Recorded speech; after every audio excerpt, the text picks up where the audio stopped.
এই সব কিছু দেখে শুনেও যদি আমিও বলি, মাননীয় প্রধানমন্ত্রীও বলেন যে সবাই গণভোটে হা বলুন, তাহলে আমরা দুষ্টা করলাম কোথায় আর আমাদের মধ্যে ভাগটা হলো কোথায়? আমরা তো এক হয়েই করেছি। এরকম করে একটা প্রস্তাব দিতেন যে এই সংস্কার নিয়ে যে আলোচনা হলো তাকে একটা জায়গায় পৌঁছানোর জন্য আসুন আমরা একটা বিশেষ কমিটি করি, তাহলে that could be matter of consideration. আমরাও সমাধান চাই, কিন্তু আমরা ন্যায্যতার ভিত্তিতে চাই। ধন্যবাদ। আমার বক্তব্যের হায়াত কতটুকু হবে? আপনাকে সময় দেই। আপনাদের বিরোধী দল থেকে ইতিমধ্যে 56 মিনিট বলেছেন। তো আমি প্রথমে চেয়েছিলাম যে 1 ঘন্টা করে 2 ঘন্টা হোক, তবে আপনাদেরকে কিছু সময় বেশি দেবো। আমি আগেই যেহেতু বলেছি, খুব ভালো হয় যদি আপনি 10 মিনিটে শেষ করে দেন। বোধহয় কষ্ট হবে আমার। আচ্ছা, আপনাকে কষ্ট দিতে চাই না। Thank you so much. মাননীয় স্পিকার, আমি পুরা সময়টা জুড়ে সমস্ত মাননীয় সংসদ সদস্য যারা বক্তব্য রেখেছেন তাদেরকে সম্মানের সাথে অনুধাবন করার চেষ্টা করেছি। দেশ এবং জাতির জন্য সংবিধান এবং এই সংসদ, আমরা কে ট্রেজারি বেঞ্চে আর কে অপোজিশন বেঞ্চে, এগুলো কোনো পার্মানেন্ট জিনিস না। এই স্বাধীন বাংলাদেশেই কিছু কিছু দল তারা ওখানে বসতেন, আজকে তারা কোথাও নেই। আবার এখানে যারা বসতেন মাঝে মধ্যে ওখানেও বসতেন, আজকে তারা এখানে বসা আছে। এটাই গণতন্ত্রের সৌন্দর্য। আমরা দলের অভিপ্রায় নয়, জনগণের অভিপ্রায়টাকেই আমরা সম্মান দিয়ে এখানে এসেছি এবং এই প্রস্তাবটা উত্থাপন করেছি। অতি গুরুত্বপূর্ণ বক্তব্য রেখেছেন মাননীয় স্বরাষ্ট্রমন্ত্রী। যেহেতু আন্দালির রহমান পার্থ সাহেব এখানে নেই, এই জন্য আমি ব্যাপারে কোনো কথা বলবো না। উনি ফায়ার করেছেন, কিন্তু কিছু কিছু ফায়ার ওনার ব্যাক ফায়ার হয়ে গেছে।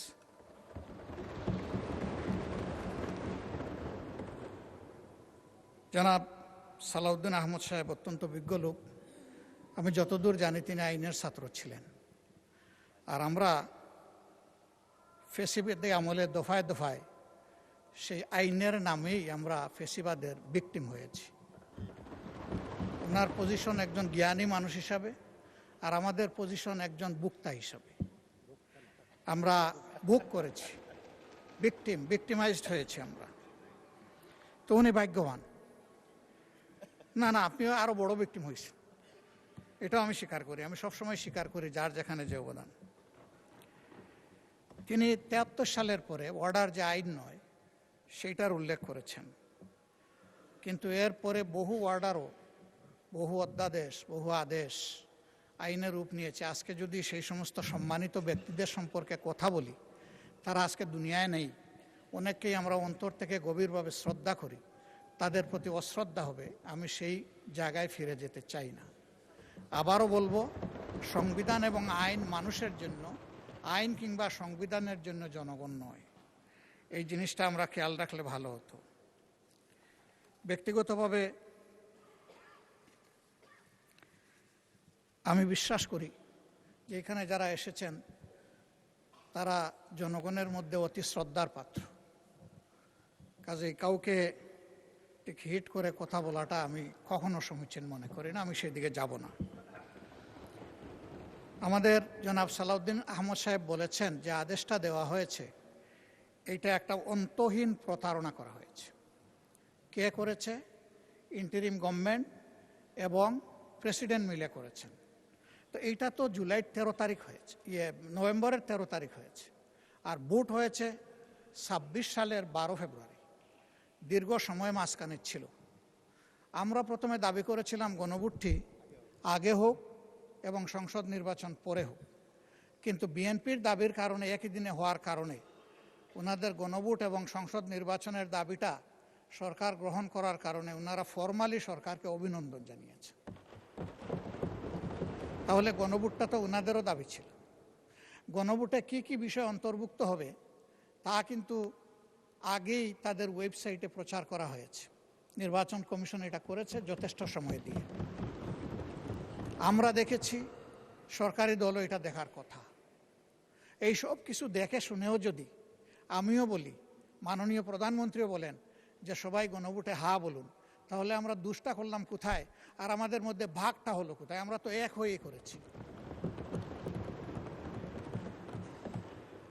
আমরা আমাদের জায়গায় আছি, আমরা জায়গা পরিবর্তন করি নাই। আমি ধন্যবাদ জানাই জনাব সালাউদ্দিন আহমদ সাহেবকে। উনি বলেছেন যে উনিই দাবিটা প্রথম করেছিলেন। জনগণ কি চায় সেটা আমরা জনগণের কাছে ছেড়ে দিই। যদি বেশিরভাগ জনগণ এটা সমর্থন করে তাহলে আমরা এটা সবাই মানব। বেশিরভাগ জনগণ সমর্থন করেছে, এখন এটা মানার প্রশ্ন। যদি আমরা অসাংবিধানিক বলি, আবারও বলবো অতীতের অনেক গণভোট নিয়ে প্রশ্ন উঠবে, আমি সেদিকে যাব না। অসাংবিধানিক বা সংবিধান বহির্ভূত অনেক কাজই তো হয়ে গেছে, সবাই মিলেই তো করলাম। তো সেই জায়গায় তো আমরা কোনো আপত্তি করলাম না। কেন করলাম না? এটা দেশ এবং জনগণের জন্য প্রয়োজন ছিল। সেই জায়গায় যদি না করি, এই জায়গায় তারা যদি এই সপোর্টটা নিয়ে আজকে এই সংকট তৈরি না করতেন, এখানে এটা আলোচনারই দরকার ছিল না, এই সময় নষ্ট করার দরকার ছিল না। এই মহান পার্লামেন্টের, এই মহান সংসদের এই সময়টা তো আমরা ব্যয় করছি এই কারণে যে ওই কাজটা হয়নি বলে। এই জন্যেই আমরা চেয়েছিলাম যে এই অধিবেশন কিভাবে ডাকা যায়, কখন ডাকা যায়, তার উপরে আলোচনা হোক। আলোচনা অনেক হয়েছে, পক্ষে বিপক্ষে, মেরিট ডিমেরিট অনেক এসেছে। আসার শেষ প্রান্তে এসে আমাদের সম্মানিত সদস্য এবং স্বরাষ্ট্রমন্ত্রী বলেছেন যে সংস্কার পরিষদের মেম্বার হিসাবে আমরা যে নির্বাচিত হচ্ছি এর জন্য কোনো ব্যালট ছিল না। আমি বলবো ব্যালট ছিল। গণভোটের ব্যালটটাই সেই ব্যালট, এবং যে আদেশ বলে গেজেট হয়েছে ওখানে পরিষ্কার লেখা ছিল যে এই নির্বাচনে যারা সংসদ সদস্য হিসাবে নির্বাচিত হবেন তারা একই সাথে সংস্কার পরিষদের সদস্য হিসাবেও বিবেচিত। আমি মনে করি যে আজকে তো আমরা একটা ছোট অংশ, বিশাল অংশ জুড়ে ট্রেজারি বেঞ্চ, এবং এখানে অনেক অভিজ্ঞ পার্লামেন্টারিয়ান আছে। আমি ব্যক্তিগতভাবে একেবারেই পার্লামেন্টে একজন শিশু। আজকে এই পার্লামেন্টে আমার বয়স হচ্ছে 4 দিন, 4 দিনের শিশু আমি। তারা তো অভিজ্ঞ, তারা এই বিষয়গুলো আগে নিশ্চয়ই খুঁটে খুঁটে দেখেছেন। আমি নিজে সংস্কার এর জন্য যে ঐকমত্য কমিশন হয়েছিল সেখানে কোনো মেম্বার হিসেবে যোগদানের সৌভাগ্য অর্জন করি নাই, কিন্তু এখানে অনেকে ছিলেন, তাদের হাতেই তো এইগুলো ফর্মুলেট হয়েছে, ফর্মুলেট হয়ে আমাদের সবার কাছে, জনগণের কাছে এসেছে। আজকে তারা নিজেদের তৈরি করা জিনিসের সাথে স্ববিরোধিতা করতে পারেন না। এটা মেনে নেওয়াই ছিল মহত্বের লক্ষণ, এবং আমি মনে করি রাষ্ট্র দায়িত্ব হতো তাদের, ভালো হতো। শেষের দিকে এসে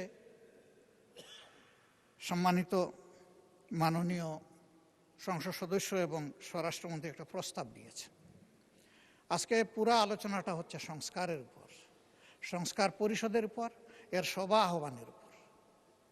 তিনি যদি ভালো হতো এরকম করে একটা প্রস্তাব দিতেন যে এই সংস্কার নিয়ে যে আলোচনা হলো তাকে একটা জায়গায় পৌঁছানোর জন্য আসুন আমরা একটা বিশেষ কমিটি করি, তাহলে that could be matter of consideration. আমরা এটাকে ইতিবাচকভাবে দেখতে পারি, কারণ আমরা সংকট তৈরির জন্য তো এখানে আসিনি, দেশের মানুষের সংকট নিরসনের জন্য এখানে এসেছি।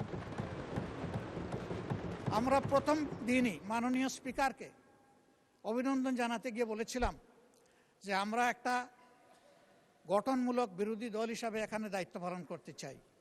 বিরোধিতার খাতিরে কোনো বিরোধিতা নয়, বরঞ্চ যেখানে প্রয়োজন সহযোগিতা আর জাতির অধিকার সংরক্ষণের প্রয়োজনে বিরোধিতা। আমরা আমাদের পজিশনে এখনো আছি। আমরা সরকারি দলকে আন্তরিকভাবে আহ্বান জানাবো যে আসুন, জনগণের বৃহত্তর রায়, যে রায়টা জনগণ দিয়েছে, কত পার্সেন্ট আমি এটাতে আর যাচ্ছি না বারবার, জনগণ গণভোটকে গ্রহণ করে নিয়েছে। আমরাও গ্রহণ করার মাধ্যমে জনগণকে সম্মান করি, তাহলে এই সংসদ সম্মানিত হবে ইনশাআল্লাহ। এই জন অভিপ্রায় এর মধ্য দিয়ে প্রতিফলিত হোক আমাদের সমন্বিত উদ্যোগে। এখানে আলাদা আমরা এক লাইনে, ট্রেজারি বেঞ্চ আরেক লাইনে চলতেই থাকলাম, এটার মাধ্যমে সমাধান কিভাবে হবে এটা আমরা সবাই বুঝি। এই জন্য আমরাও সমাধান চাই, কিন্তু আমরা ন্যায্যতার ভিত্তিতে চাই। যে বিষয়ের উপরে আলোচনা হয়েছে সেই বিষয়ের উপরে একটা কমিটি আপনি যদি উত্তম মনে করেন আপনি করে দিতে পারেন, তবে সেখানে আমাদের আহ্বান থাকবে যে দুই দিক থেকেই সমান সংখ্যক সদস্য নিয়ে যেন ওই কমিটি গঠিত হয়। তাইলে আমরা সেখানে আমাদের মতামত সুন্দরভাবে দিতে পারবো। এখানে সংখ্যাগরিষ্ঠতার ভিত্তিতে যদি কোনো কমিটি গঠন হয় তাহলে এখন যেমন এখানে ডিবেট হচ্ছে তখনও সেখানে ডিবেট হবে, যে লাউ সেই কদুতেই থেকে যাবে, অন্য কোনো ফল আমরা এখান থেকে আহরণ করতে পারবো না।